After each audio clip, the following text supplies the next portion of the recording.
ইনিল হুকমু ইল্লা লিল্লাহ, সমস্ত বিধানের মালিক একমাত্র আমি আল্লাহ। আমার আল্লাহ তা'বুদু ইল্লা ইয়্যা, রব বলছেন আমি আল্লাহ রব্বুল আলামিন তোমাদেরকে হুকুম দিলাম শুধুমাত্র একমাত্র আমি রবের তোমরা আনুগত্য করবা। সুবহানাল্লাহ বলেন।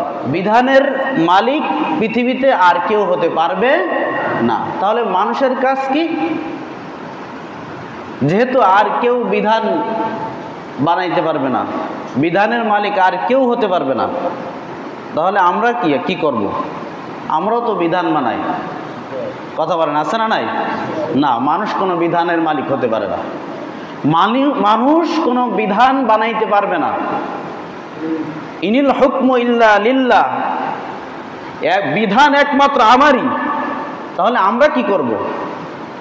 আল্লাহ রাব্বুল আলামিন বলেন তোমরা কি করবা তোমরা জেনে নাও। আমি শুধুমাত্র তোমাদেরকে আদেশ দিলাম আল্লাহ তা'বুদু ইল্লা ইয়্যা, আমি যেখানে যেই বিধান দিয়েছি, যেখানে যে আইন দিয়েছি সেই আইনের আনুগত্য করাই তোমাদের কাম্য। সুবহানাল্লাহ বলেন। ওইটার তোমার আনুগত্য করবা।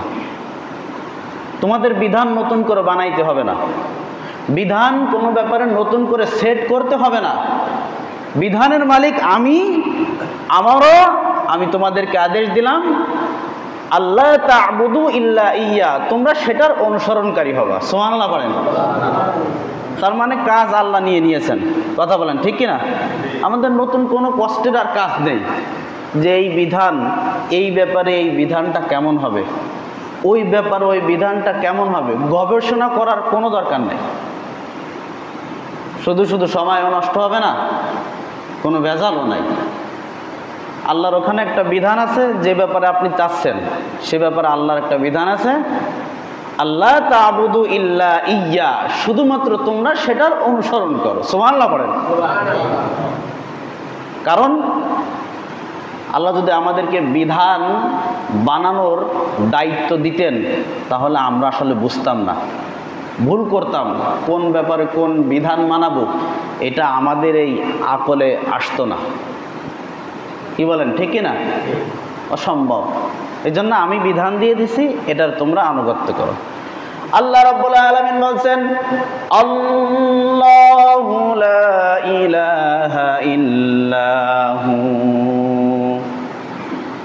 একমাত্র আমি রব ব্যতীত আর কোনো ইলা নেই, আমি রব ব্যতীত তোমাদের জন্য আর কোনো মাবুদ নেই, আর কোনো হায়াতের মালিক নেই, আর কোনো মৌতের মালিক নেই, আর কোনো সুস্থ থাকার মালিক নাই, আর কোনো অসুস্থ করার মালিক নেই, আর কোনো বিধানদাতাও নেই।